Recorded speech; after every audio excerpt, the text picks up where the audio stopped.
کبھی بھی سامنے والے کو دیکھ کر اپنے آپ کو حقیر نہیں سمجھنا چاہیے کہ یار سامنے والا یہ کتنا امیر انسان ہے، یہ کتنا بڑا آدمی ہے اور میں کتنا غریب ہوں، میں کتنا کمتر ہوں۔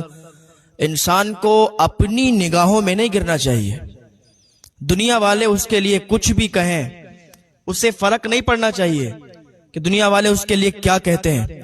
وہ جو کام کرتا ہے وہ کرتا رہے، انشاءاللہ کامیابی اس کے قدم چومے گی، ایسا کامیاب ہوگا کہ دنیا اس کا نام لے گی۔ مجھے ایک واقعہ یاد آ رہا ہے کوے کا۔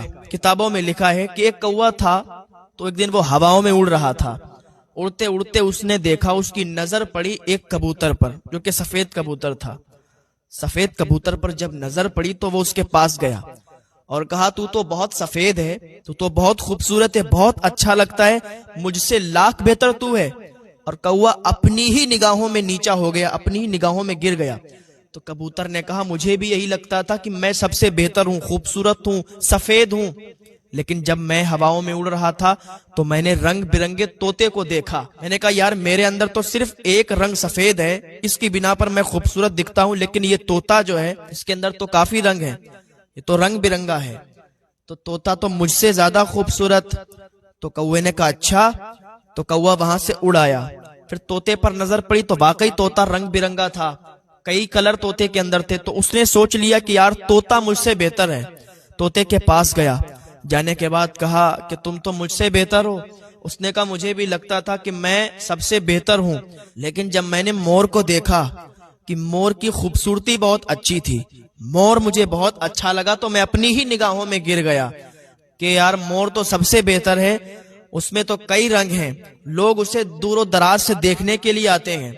تو کوا اڑا مور کے پاس گیا، اور مور کے پاس جب پہنچا ایک چڑیا گھر میں تو مور ایک پنجرے میں قید تھا۔ مور کے پاس گیا، جانے کے بعد کہا کہ تم تو بہت خوبصورت ہو، میں تو اپنی ہی نظروں میں گر گیا، میں سمجھتا تھا کہ سفید کبوتر بہت خوبصورت ہے، اس کے بعد میں نے سمجھا طوطا بہت خوبصورت ہے، لیکن جب ان دونوں سے ملا، اس کے ملنے کے بعد پتا چلا کہ مور بہت خوبصورت ہے۔ تو مور کے پاس گیا تو مور نے کہا کہ میں خوبصورت ہوں اس لیے تو پنجرے میں قید ہوں، اگر میں خوبصورت نہیں ہوتا نا تو اس پنجرے میں قید نہیں ہوتا، مجھے میری خوبصورتی کی بنا پر پنجرے کے اندر قید کر دیا گیا ہے، اب لوگ آتے ہیں مجھے دیکھتے ہیں چلے جاتے ہیں، میں تو قید ہوں، تم تو مجھ سے بہتر ہو جو ہواؤں میں اڑتے ہو، مجھ سے بہتر ہو کہ تم آزاد ہو، تم قید نہیں ہو۔ تو اس ٹائم کوے کو احساس ہوا کہ یار میں اپنی جگہ ہوں، بہتر ہوں، میں اپنی جگہ بہت اچھا ہوں۔ تو یہ فرضی واقعہ تھا، لیکن انسان کو بھی سوچنا چاہیے کہ وہ جس جگہ ہے، جتنا اس کے پاس ہے